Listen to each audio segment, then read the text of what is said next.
Okay, so I was going to record a video to update you on where our life has gone and complain about, we're not in St. George anymore. We had so much fun in St. George. And I didn't get to share with you yet the story of how crazy it was right before we left St. George. But how crazy is this rainbow behind us? You think we were in Hawaii or something, except it's freezing. But it actually connects. Like you can see it connect land. Can you see it right there? Can you see it? Can you see it?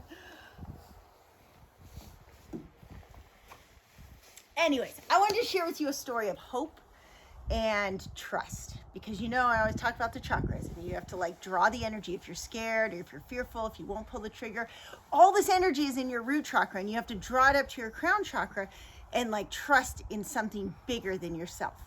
And the last day we were in St. George, we were all ready. I was like, okay, we're gonna go back to Polson. I really like getting to go back to Polson because we do yoga here and you have these beautiful views, but it's freezing.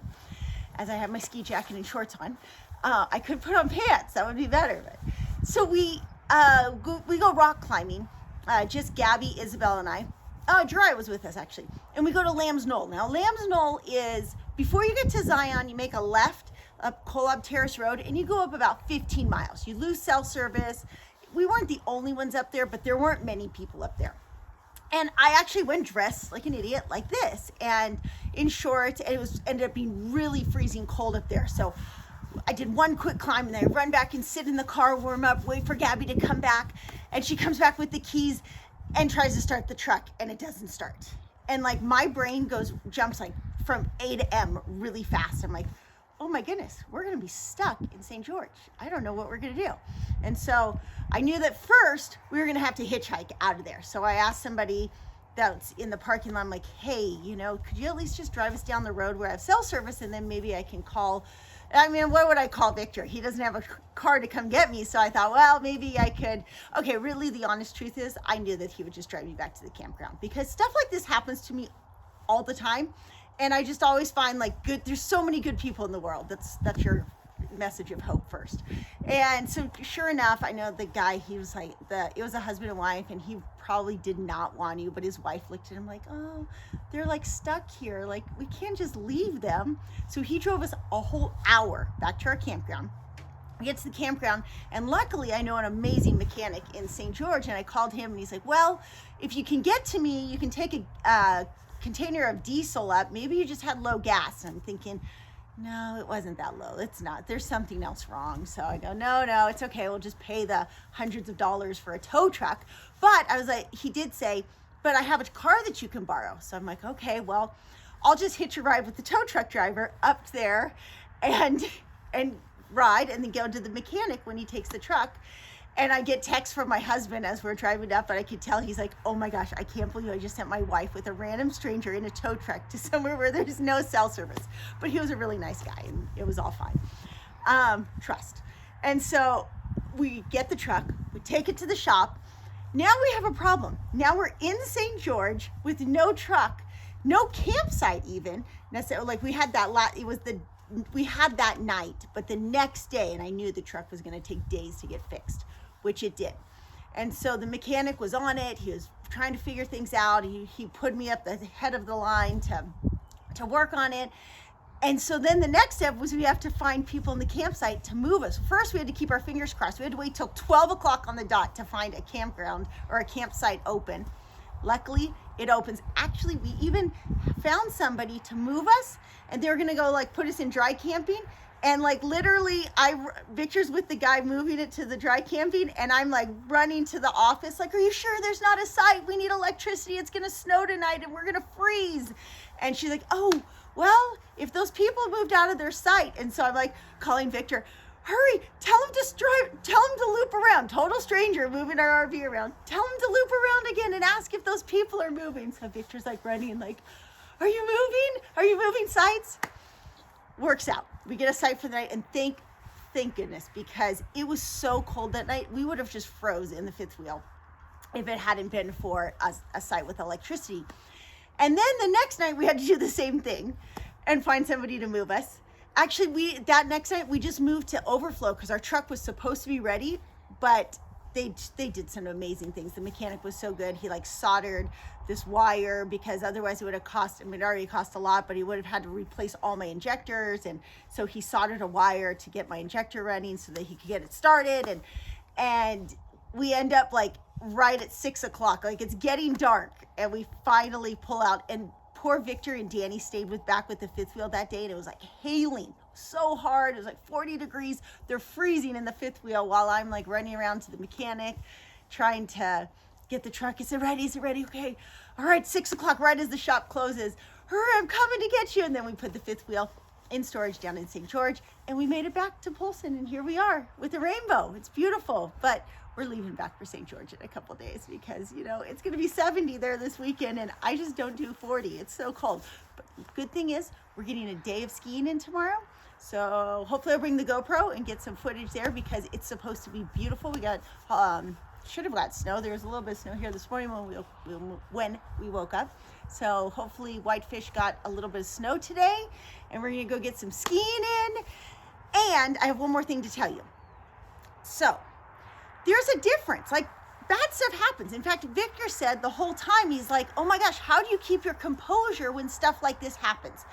And you know how I do it? Is because it all works out in the end if you have zero attachment. You know, I used to be like this. I used to like think that everything in my life was a panic. Oh my gosh, I got to do this and I got to do that. And then I started traveling and really just like enjoying life, enjoying nature, the fresh air, rainbows. And I put things in perspective that while I'm still super driven, nothing's a necessity.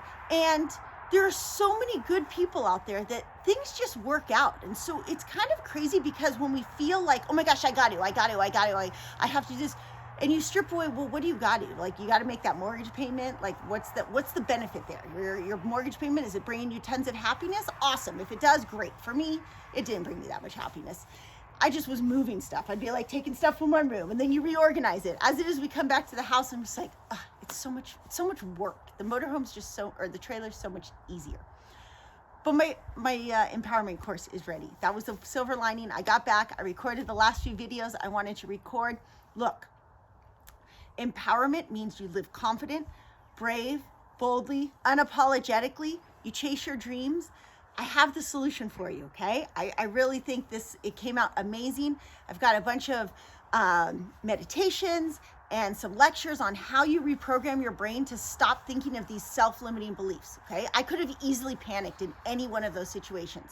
I could have easily been like, oh my gosh, my life's so hard. What am I gonna do? But I didn't. And you just laugh about it and look for the silver lining always. Like, wow, I met like 3 amazing people, went out of their way to help me. Tried to pay all 3 of them. They're like, no, it's good. Like, karma works. And then on top of it, I'm gonna add the link too. On top of it, I'm watching that summit this week. It's the summit. I don't remember the name, but the summit with Tommy John and Alec from The Way Forward and a bunch of other really amazing people are coming together. And they're uniting, and it was amazing because I was listening to, I'm horrible with names, but I was listening to this one guy, and he's probably my doppelganger, but he was talking about how this whole idea of empowerment, and how somebody was asking him, like, aren't you afraid of dying? And he's like, yeah, sure. Yeah, I am.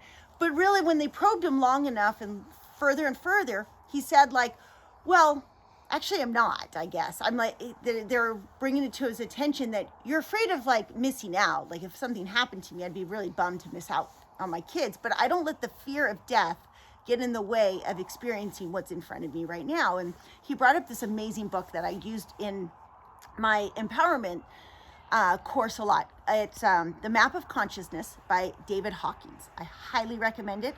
Or take my course, I break it down for you. But we have these levels of consciousness, and it's studied, it's proven. It's they measure like the consciousness of the world, like it's actually coming up because so many people are awakening. It's coming back up, and for a while it dropped down. And we actually, as a sum total, the world is actually at a higher consciousness, I think, than it's ever been.